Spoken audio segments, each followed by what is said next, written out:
बनाना केला, BANANA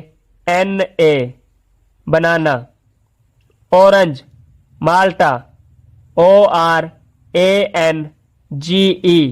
orange. Tomato टमाटर, TOMATO tomato. Mango आम, MANGO मैंगो।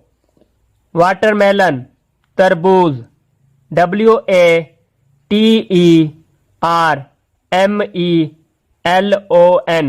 वाटरमेलन। एप्पल सेब, APPLE एप्पल। ग्रेप्स अंगूर, GRAPES ग्रेप्स। लेमन लीमू, LEMON लेमन।